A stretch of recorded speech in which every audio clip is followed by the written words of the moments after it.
No, Maria, everybody in DC who knows you is really extols your great ability as an operational person and your ability to move forward. They don't tell me that, but thank you. I appreciate No, it. they tell everybody That's the that, way and DC is, right? no, they tell everybody that, and I think that is a great strength. I think one of the other aspects in my own mind of a chairman is representing the brand of Republican, the brand Republican. And as you know, about 80% or more of Republicans believe in traditional marriage. It's been kind of the issue that's uh, had the most extensive testing nationally in various states. Been 31 states that voted on it. All 31 have voted for traditional marriage. The total numbers of voters have been 63, 37 in favor of marriage among those states.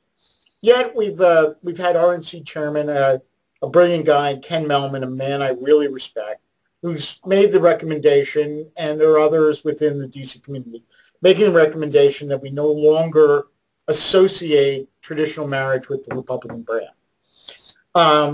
The chairman, I believe, has a central role in defining what it means to be, what the Republican brand means.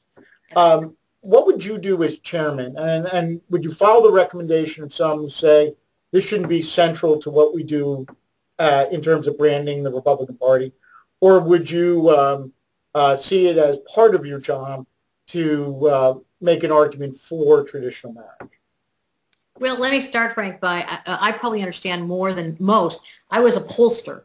I started out as a pollster in the mid-'80s. So I have been looking at data for many, many years. Some say that that's a little crazy, that I actually still like to look at crosstabs. So I have continued to do that. So what you speak is exactly the truth. You know, as chairman, I think it's very, very important. I believe that a marriage is extremely important between a man and a woman. And I believe in a traditional marriage. And I'll go back to my faith and family. My faith, devout Catholic. I belong probably to one of the most arguably conservative churches in the Arlington diocese. I like to say probably in the country. And that is central to the Catholic Church.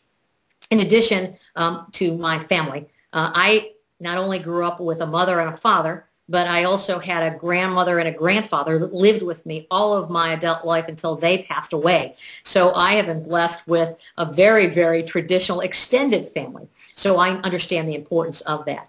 And as a chairman, these are the tenets of our platform.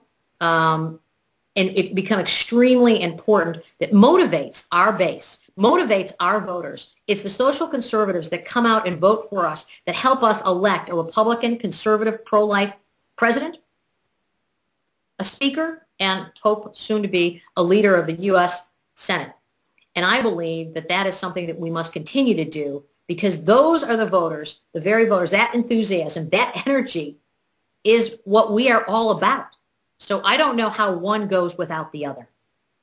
Okay, as an ethnic Italian, my parents have Italian, so as an ethnic, I Cannon, wait a second. Where's the vowel? no, Pasqualina Concetta Chiafari. That's see, okay. That's half and half. So, but both sides represent the kind of ethnic family, and I think represent actually a very strong potential for the Republican Party to reach out to them. I picture the chairman of the party being on the television in a talk show talking to the Pasqualina Concetta Chiafaris of the world. How would you defend marriage against kind of the more elite, more common DC notion that it really should represent a choice of the individual regardless of the sexual orientation of the two people involved? How would you defend traditional marriage to Pasqualina Concetta Chiafari, who is a very strong potential Republican voter, but sometimes has voted Democrat? How do you get her aboard by defending marriage? How would you do that? Well, the Sciavettas, Cinos, and the Trippies, as Italians, started out as conservative Democrats. So we've had to do a little bit of educating. And I think that, again, if you go back to what you stated, listen, these are strong roots in our society, traditional family marriage. And I believe that, again, when looking at the Republican Party, looking at our voters, looking at how far we have come, and I'll go back to 93 when nobody believed that we could be a majority. The reason we got there was because of our strong traditional values in marriage, in life, national defense, spending, taxes. Those are the traditions, and I think family stands out there as one of the biggest.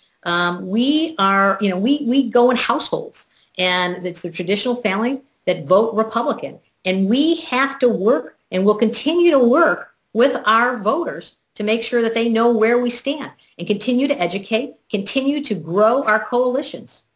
That's how we become a majority. That's how we elect a pro-life speaker. That's how we will elect a pro-life leader in the Senate. And that's how we will elect a pro-life, traditional family value president. Well, I couldn't agree with you more that the putting together of coalitions is at the heart of this. And I think your approach to that is exactly right. You've explained, I think, beautifully why those elements are necessary to win.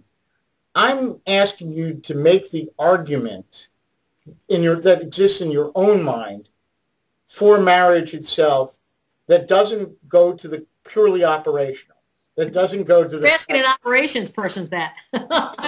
No, that I picture you having to be in a place where as chairman you would be sitting there saying, here's why we as Republicans believe in marriage, and that you can't simply say because it works in combination with other things to allow us to win. I think it's very clear to the people on who are going to be seeing this that you're 100% right about why it's in Republicans' interest to do this. My question is, give us a picture of how you would operate as chairman to make this case to the people who aren't committed to the Republican victory, but might be committed to marriage and see you as a spokesman because it's part of the brand for the idea of marriage. How would you approach that? Again, I think by reiterating the fact that I believe of the importance and the necessity of traditional marriage between a man and a woman for procreation, creating families. Mm-hmm. And I believe it's been not only something that has been important, but would again be important, and we need to keep reiterating in our platform. So I wouldn't run away from it. And I think that again, my family, I am single and I have not been blessed with children, but I also believe that I love and adore all of my godchildren and all of the many, many friends of mine whose children call me Aunt Maria that I get to spoil rotten. So a strong traditional family is extremely important, the upbringing of our children, and quite frankly, the next generation. Great. Let me just end with one quick kind of like yes/no question. Uh-oh. No. This I think will be easy in the context of everything you said. I mean, as you know, there's a federalization of this question of marriage because of the attack on Prop 8 in the courts, and that there is some chance that the will of the voters in California might be overturned by a federal court asserting a federal right here. And the platform calls for the enacting of a federal marriage amendment, particularly if in the case of a court action, the state defense of marriage no longer becomes viable because there's a federal interest established by the court to have a gay marriage or non-traditional marriage. Would you use the resources of the RNC to support a constitutional amendment were the courts to reject traditional marriage? Absolutely. I think we've done in the past. We would do it again. I also think that it's important to look at the states. I'm not sure if it's 2731. I apologize, but I know I've helped several of our attorney general candidates in Florida, Virginia, and I think that that's something we need to continue to do too. And you're right, Frank. I'm probably not as deep on some of the issues. I'm more of an operations person. But we need to look at some of those state and local elections that are going to be extremely important. While the federal election is extremely important, we also need to look at what's going on the state level. And we need to help some of our state office holders, educating them and making sure that they have resources. Look, thank you very much. I think you've given us a greater picture of who you are, and as an Italian, I commend you for running for office.